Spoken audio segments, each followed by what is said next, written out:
Hi friends, welcome to Nira's kitchen. நம்ம இன்னைக்கு என்ன பார்க்க போறோம்னா தட்டைப்பயிர் சாப்பாடு எப்படி செய்யலாம்னு பார்க்கலாங்க. நான் 1/4 டம்ளர் கொஞ்சம் கம்மியா தட்டைப்பயிர் எடுத்து வேக வச்சுக்கிறேங்க. ஒரு 4-5 விசில் வச்சுக்கிறேங்க. ஏன்னா நான் ஊற வைக்கல, அதனால ஒரு 5 விசில் வச்சு ஆஃப் பண்ணி வச்சுக்கிறேன். அதுக்கப்புறம் விசில் வச்சதுக்கப்புறம் பார்க்கலாம் எப்படி செய்யலான்ட்டுங்க. ஹாய் ஃப்ரெண்ட்ஸ், வாங்க இப்போ குழம்பு தாளிச்சு ரைஸ் தாளிச்சு விட்டுடலாம். தட்டைப்பயிர் சாப்பாடு தாளிச்சு விட்டுடலாம். தட்டைப்பயிர் ஒரு 5 விசில் வச்சு எடுத்துட்டேங்க. ஆயில் ஒரு 4 டேபிள் ஸ்பூன் அளவு ஊற்றிருக்கேன். நல்லா காயிட்டும் எடுத்துக்கலாம். கடுகு 1/4 டேபிள் ஸ்பூன், சீரகம் 1/4 டேபிள் ஸ்பூன், சோம்பு 1/4 டேபிள் ஸ்பூன், 4 கிராம்பு, 3 பட்டைங்க, இதெல்லாம் போட்டுக்கலாம். பாருங்கள், ஆயில் நல்லா காஞ்சிச்சு. இதெல்லாம் நான் போட்டுக்கிறேன்.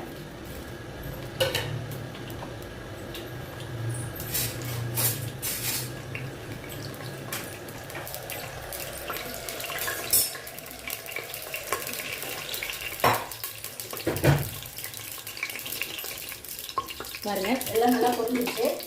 இப்போது 10 பல் பூண்டுமே, சின்ன வெங்காயம் ஒரு 10 2 கட் பண்ணி வச்சுருக்கேங்க, போட்டுக்கிறேன்.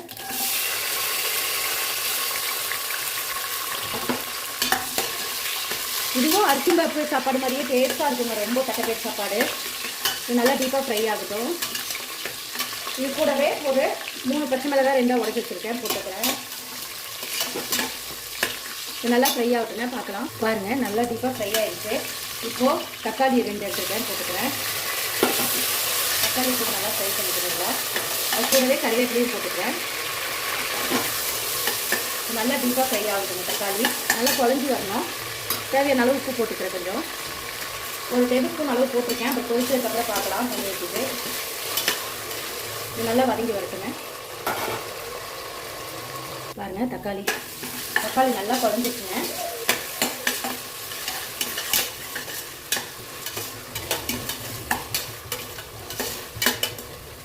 இந்த ஸ்டேஜில்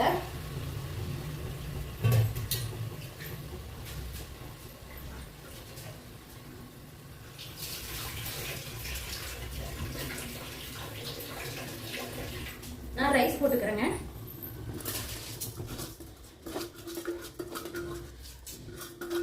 எப்பவுமே ரைஸ் இந்த ஆயிலில் ஃப்ரை பண்ண வச்சு நல்லா உதிரி உதிரியாக வருங்க.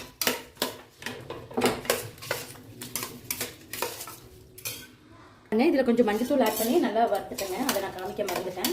இந்த ஆயிலே நல்லா டீப்பாக ஃப்ரை ஆகணும். நமக்கு ஆனதுக்கப்புறம் மசாலா ஐட்டம் ஆட் பண்ணிக்கலாம். மசாலா ஐட்டத்துக்கு நான் ரெட் சில்லி பவுடர் ஒரு 1/2 டேபிள் ஸ்பூன் எடுத்துக்கிறேங்க. வீட்லேயே அரைச்ச குழம்புத்தூள் ஒரு டேபிள் ஸ்பூனுங்க. வேறு எந்த மசாலாவும் நான் போடல. இந்த ஃப்ரைட் ரைஸ் இதுக்கு தட்டைப்பயிர் சாப்பாட்டுக்கு நல்லா மிக்ஸ் பண்ணிக்கணும். நல்லா டீப்பாக ஃப்ரை ஆகுதுங்க.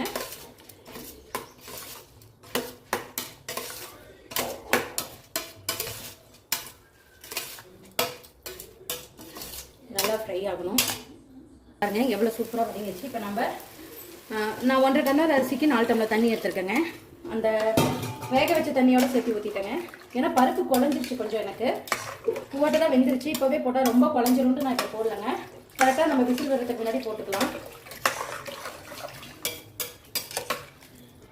காரம் உப்பெல்லாம் இந்த ஸ்டேஜில் கரெக்டாக இருக்கான்னு பார்த்துக்கோங்க. எனக்கு உப்பு கொஞ்சம் பத்தலைங்க, நான் கல் உப்பு போட்டுக்கிறேன். இது நல்லா கொதிக்கட்டும். பாருங்கள், இந்த ஸ்டேஜில் நான் எடுத்து வச்சுருக்க தட்டைப்பயிரும் போட்டுக்கிறேன். போட்டு மிக்ஸ் பண்ணிக்கிறேன். கொஞ்சம் தண்ணி சுண்டோடனே நம்ம குக்கர் போட்டு ஒரே ஒரு விசில் வச்சு எடுத்துக்கலாங்க. அவ்வளோதான். இதே பக்கத்தில் செய்யுங்க, கரெக்டாக செமையாக இருக்கும் டேஸ்ட்டும். பாருங்க, எவ்வளோ சூப்பராக வந்துருச்சு. இப்போ நம்ம விசில் போட்டுக்கலாம்.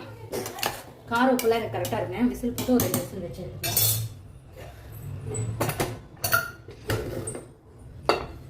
போட்டுக்கிறேன்.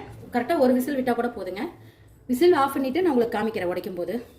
தரங்கிச்சான்னு பார்க்கலாம். பாருங்க, எவ்வளோ சூப்பராக ஆகிடுச்சுன்னு நமக்கு ரைஸு. தட்டைப்பயிர் சாப்பாடு சூப்பராக வெந்துச்சுங்க. கண்டிப்பாக நீங்களும் இந்த மாதிரி ட்ரை பண்ணி பாருங்கள். செம்ம டேஸ்ட்டாக இருக்கும்.